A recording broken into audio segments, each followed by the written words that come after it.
Continuing production of The Open Mind has been made possible by grants from the Rosalind P. Walter Foundation, the Bluestein Family Foundation, the Alfred P. Sloan Foundation, Carnegie Corporation of New York, the Russell Sage Foundation, the Malkin Fund, May and Samuel Rudin Family Foundation, the Center for Educational Outreach and Innovation at Teachers College, Columbia University, and from the corporate community, Mutual of America.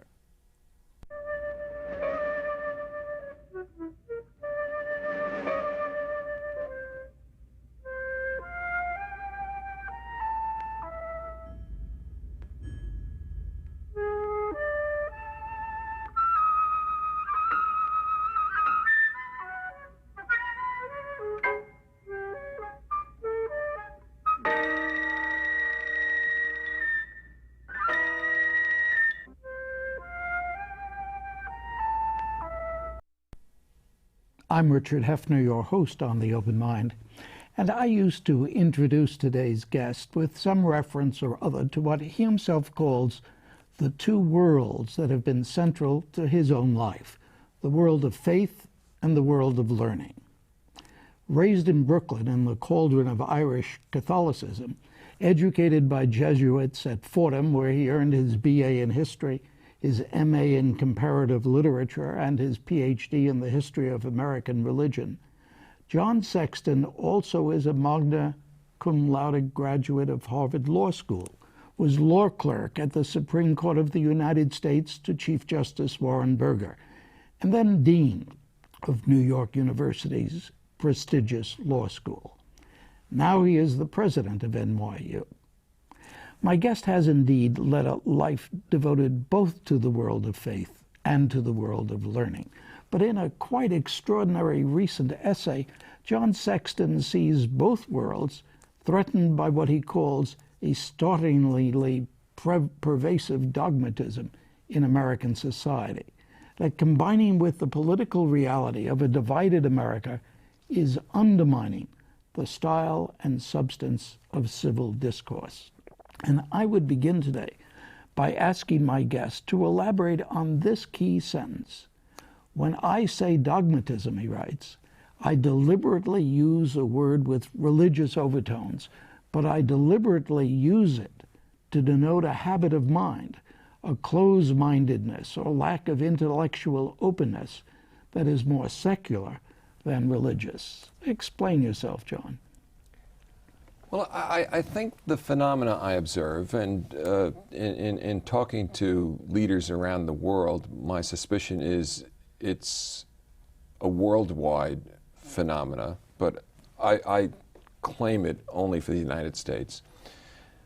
The phenomena I describe is this habit of mind, this tendency towards simplicity, an allergy to nuance and complexity, which has been associated in the popular media with the rise of the political power of fundamentalists in the United States. But I believe that that kind of dogmatism, that theological dogmatism, the importation of theology into politics, is a small part of a much more general problem.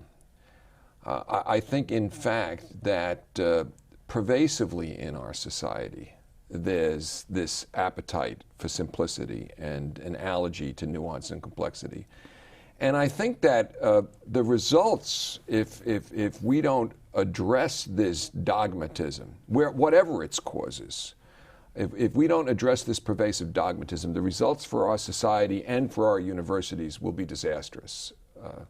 And I attempt in my reflection to both delineate the causes, the extent, and some of the solutions that I see, or at least the role that universities can play in attempting to reverse this horrible trend.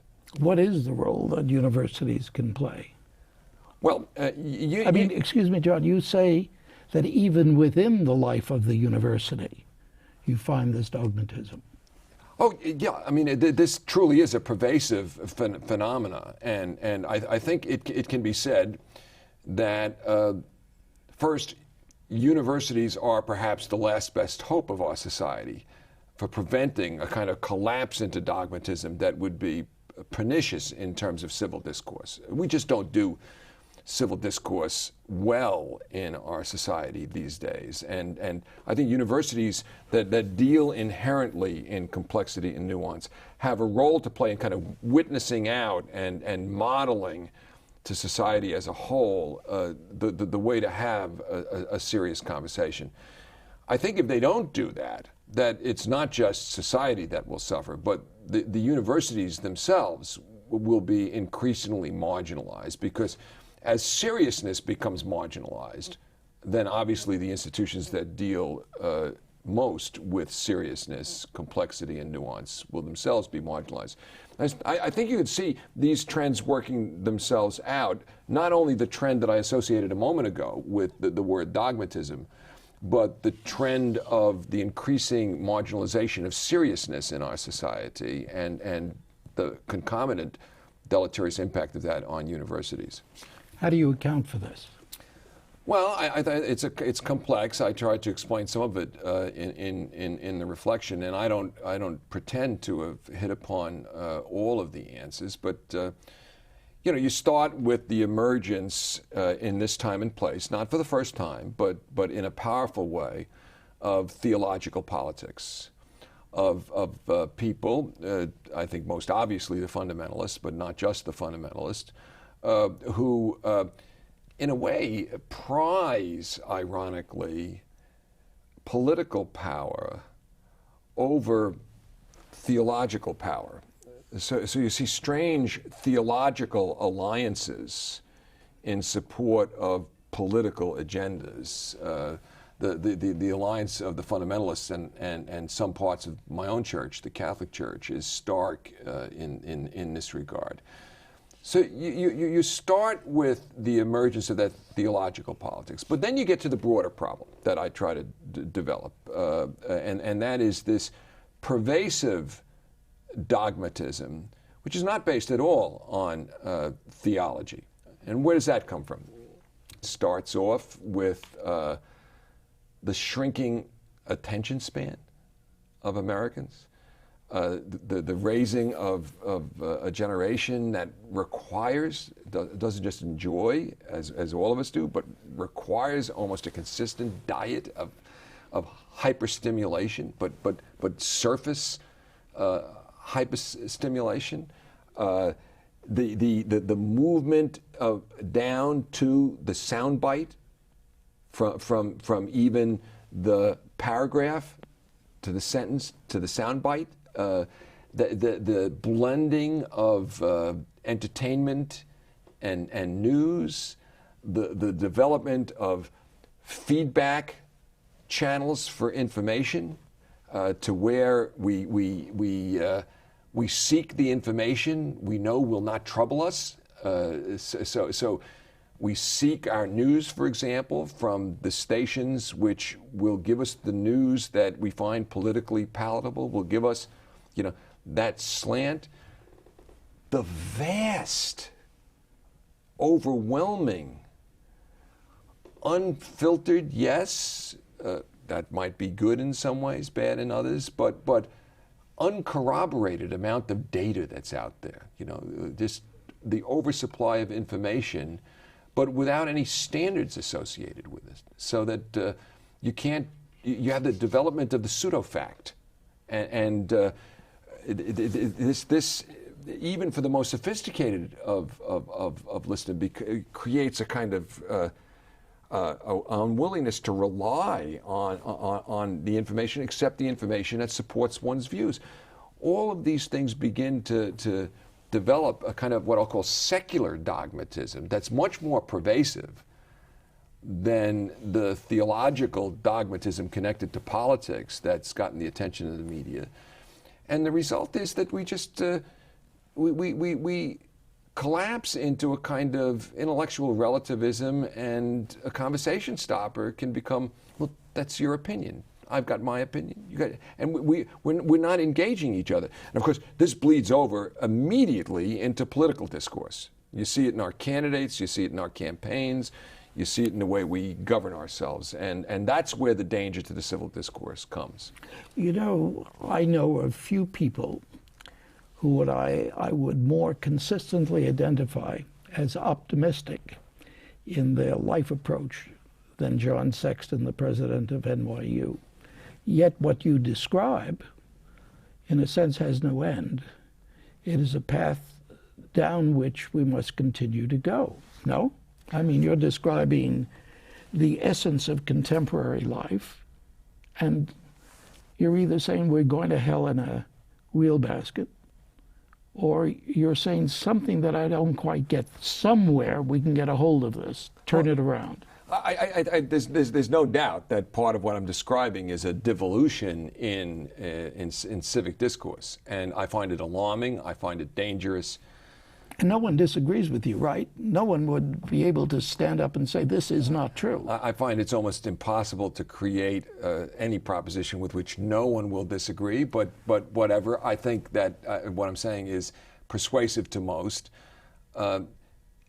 I am, however, as you say, characteristically an unabashed Teilhardian optimist. I believe in Father Teilhard de Chardin's message of progress. I mean, you might remember, combined Catholic theology and the doctrine of evolution in the 40s and 50s, and I believe in that, and I believe there are solutions. My mentor, a man named Ewart Cousins, who embarked upon the most amazing migration of openness I've ever seen. When I met him in 1963, he was perhaps the world's leading expert on St. Anselm, the medieval theologian of the church.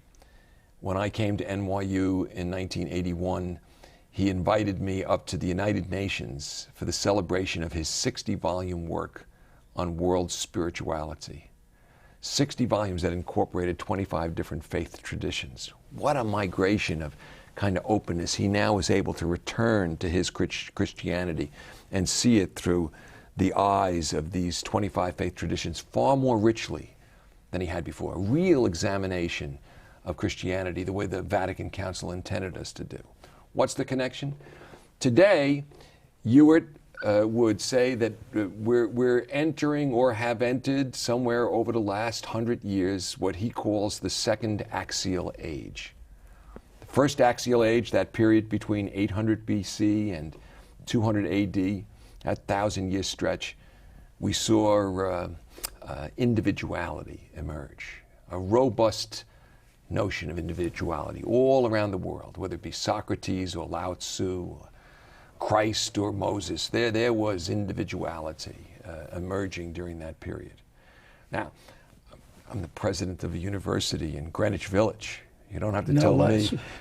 You don't have to tell me about individuality. You could see anything on a street in Greenwich Village on any given day. Today, that notion is fully flowered. And Ewart says we're moving into the second axial age, and that's where, in a world made miniature, a world where the other is pressed upon us, where you can't avoid the other, the inscrutable, frustrating other. In that world of pluralism and diversity, where things that happen around the world affect us, how do we create community? How do we now discover community without homogenizing, right? Without homogenizing. So without turning every coffee into Starbucks. How do we create community? And his theory of planetization, as he would call it, his theory and mine could be described in a metaphor to a watch, a fine watch, where there are elements, each one identifiable, each one a magnificent piece of work, but interconnecting to create a whole greater than the sum. That is a basic Teilhardian progressivism at work. Okay, Teilhard's trilogy of emergence, divergence, convergence into the emergence of something still greater. And what do you see? If we're at that moment, then you see, yes, we're witnessing in a way the rapid diffusion, but there will come an answer which will pull us together as communities, and we will create then a community that is much more rich. That's why I tell the story of Hewitt's work. You come to a point where you're back, but now you're armed with a much richer and much more textured and nuanced and complex way of understanding things. That's where the university is the key, in my view. That's where our universities have to not withdraw, not see what's going on as an attack that requires them to create the intellectual equivalent of gated communities. Gated communities won't work in this world of the second axial age. They won't work for populations any more than they'll work for universities. We have to avoid that retreat. Instead, we have to take what we do well, which is deal with complexity, deal with nuance, and witness it out and model it out to the world. Are we doing that? I think we're beginning to do that. I think what is required is that people who understand universities, leaders of universities, others who know universities well, have to step out and have to say, now, wait a minute. First, this is a problem, the way we're running our civic discourse. And second, there's a better way to do it. And we will shame those who don't do it that better way. We will honor those who do it that better way. And we will show how it's done on our own university campuses. You talk about Discourse Coalition.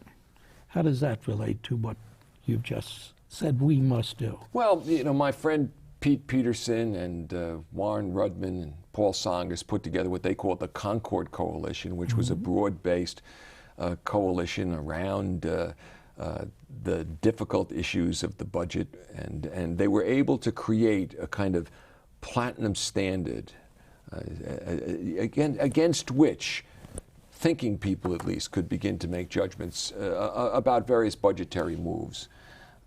What I think has to be done is we have to create a discourse coalition. This has to be led, I think, by a group of citizens from across the political spectrum. I think it has to involve university presidents who are willing to devote energy and time and resources to this issue. And it has to do a set of things. It has to, this coalition, first of all, has to call attention to the problem. Second of all, it has to, as I've just said, begin to shame and honor people who contribute to the problem or contribute to moving away from this to a higher level of discourse.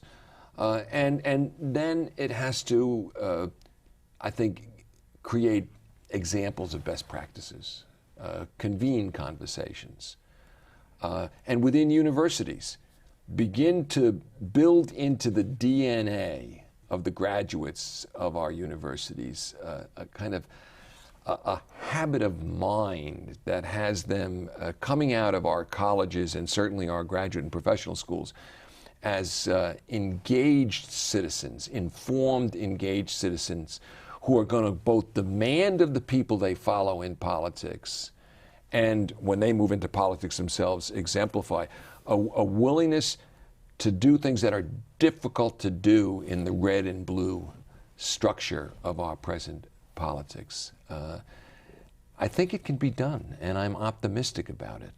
And yet you write about the consuming Colosseum culture in which we live. Right. Well, there's a wonderful book by Albert Hirschman called The Rhetoric of Reaction. And Hirschman, an economist at the Institute for Advanced Study at Princeton, now in his 90s, I think. But he wrote this book in 1991, Richard. 1991. And to him, the words progressive and reactionary are neutral words. They just mean where you are in a push-pull movement. But he goes in, he studies three large movements: the French Revolution, the Industrial Revolution, and the Equality Revolution. And he shows that there are archetypal rhetorical forms that reactionaries resisting these movements use. And then he shows, interestingly enough, that there are archetypal rhetorical forms that progressives use in answering them. And he says especially in a binary democracy, in all democracies, but especially in a binary democracy, these two rhetorical forms work their way out. And here he comes, and remember, this is 1991. He says the end of the process is an inscrutable, frustrating otherness, where each side is looking at the other and is saying, how did they ever get to be that way? Now, he feels in this book, which is a perfect description, of course, of where we are in the United States in 2005, 14 years after he wrote it. He feels that understanding those rhetorical forms and trying to develop new ways of talking is part of the answer to avoiding this chasm between us. I think he's onto something. I add the modeling role of the university here. But we've got to call what's going on. I had a friend, as you know, my discipline is law, among other things, and constitutional law in particular. And I have a friend who is a frequent guest on these television talk shows where they get a person from the right and a person from the left, and they come at an issue, right? So she is a woman with long blonde hair, and she's liberal. And she says they love to put her on with one of the long, blonde-haired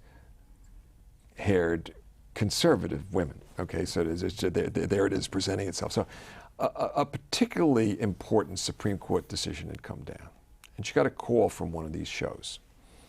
And the producer, who she know, said, well, Professor, what's your view of this particular opinion?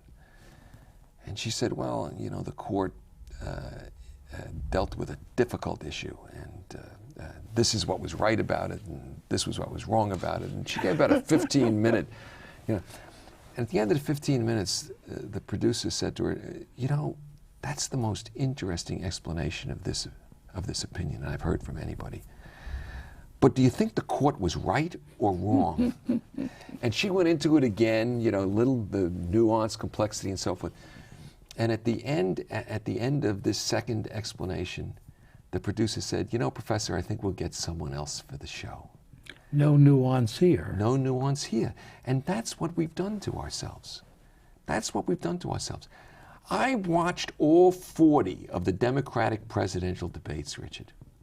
In the first debate, on his issue, John Edwards said, I didn't vote for NAFTA. I grew up in a mill town. My dad lost his job. In the 40th debate, he said exactly the same things. Only in the editorial meeting with the New York Times is it reported that he was asked, would you repeal NAFTA? The question that one of my high school debaters would have asked first, right after he sat down, would you repeal NAFTA? And he said no. Now, we've created a structure where it's difficult for someone to ask that question in a presidential debate. And we wonder why our civic discourse is collapsing. It's not just the talk shows.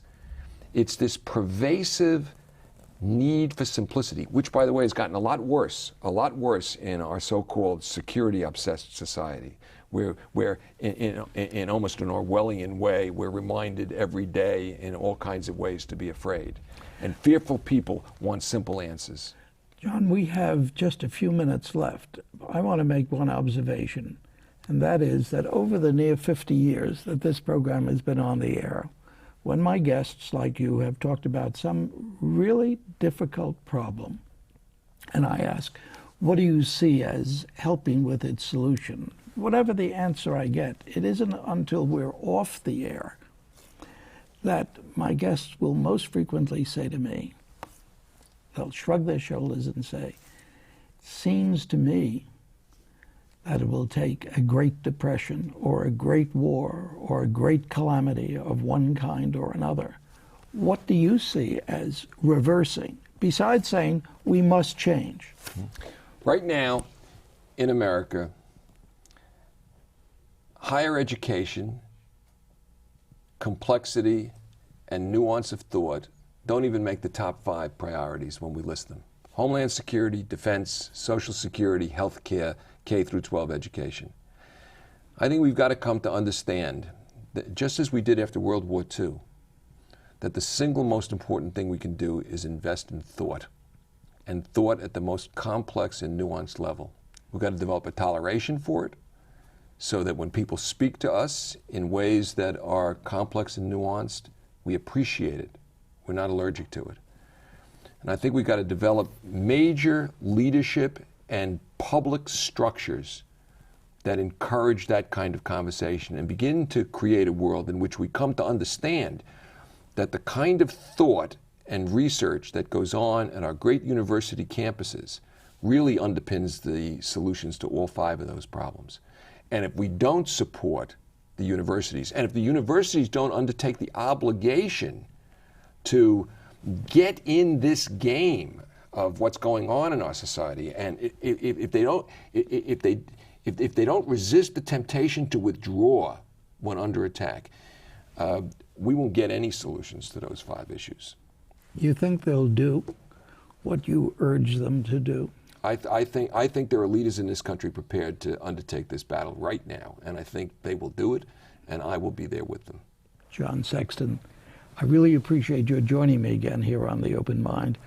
I'm going to ask you, maybe in a few months, maybe in a year or two, to see whether to ask whether you're optimistic about what you want to have happen is happening. Thank you for joining me today. Thank you, Richard. And thanks too to you in the audience. I hope you join us again next time. If you would like a transcript of today's program, please send $4 in check or money order to The Open Mind, P.O. Box 7977, FDR Station, New York, New York 10150. Meanwhile, as another old friend used to say, good night and good luck.